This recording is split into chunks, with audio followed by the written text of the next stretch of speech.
Yeah, I think there's only been a handful. I think Ken McKenzie was on the '62 team.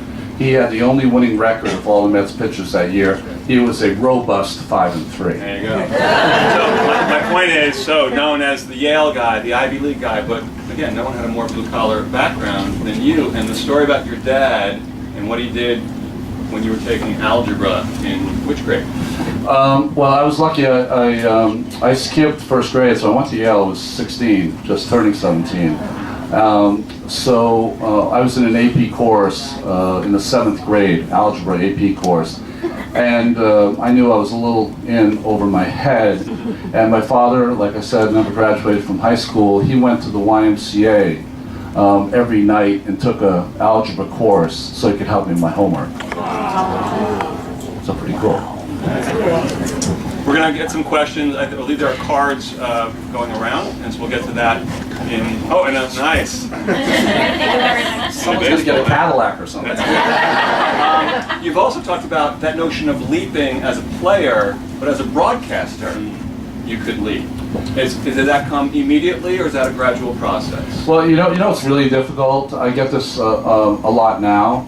Is people will come up to me and they're so sweet and they'll say, "Boy, I watched you pitch a lot. You were great, but you're a better broadcaster than you were a pitcher." I don't never know how to take that, but you know what? Thank God. I take it and I enjoy it and I love it. The best story I have about meeting a fan, and you know, when you're a ball player, you're so happy that 50,000 people were coming to every game because that's what the '80s teams were like. You love them for coming, but you're in survival mode, man. You just want to, you want to be great that day.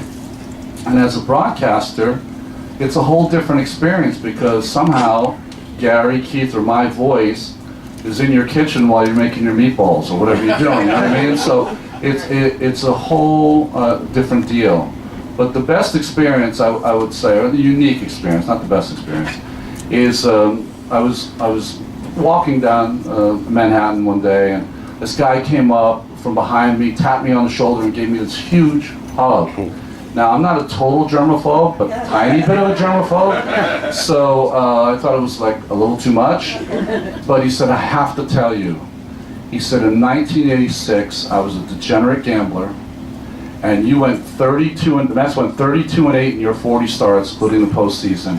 And I still have my house. I don't gamble anymore, and I have my house because of you that year." I don't know exactly how to take that, but I am happy he still has his home and that he does gamble. Is that you want to go with the seams, all right? Middle finger is the key, and the thumb, all right? So middle finger and thumb, and what you do is you pull with the middle finger as you push with the thumb. I still have a scar on my thumb from pitching all those years from being on that seam. So when you grab with two seams, and all you do is when you bring it down, you pull and you push. And the reason you do that is you don't put any stress on your arm.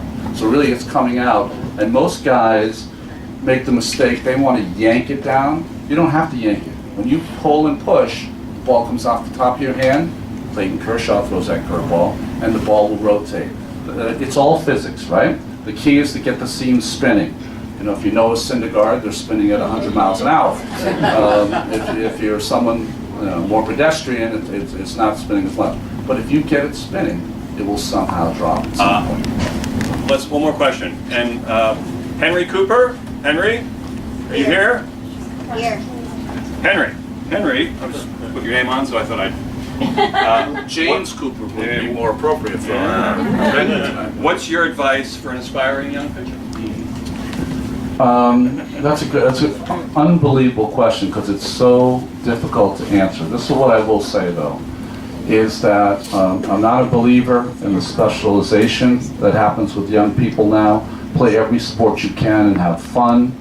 I think all the different muscles that you use for basketball, I don't advise football anymore, but football, basketball, lacrosse, whatever you play, all those muscles are going to make you a better athlete, whatever sport you choose. But I'm asked all the time, how do you become a professional athlete? You don't find it, they kind of find you. And if you're good enough at some point and you enjoy the experience of playing sports, because you got to love it, You have to love it and be passionate about it. If you love it and you're passionate about it, at some point they'll find you. Think about it this way: Hall of Fame inductees are this weekend, right? So you have Ken Griffey Jr., who was the #1 pick in 1987, and you have Mike Piazza, who was the 1300th pick in his year. So they'll find you.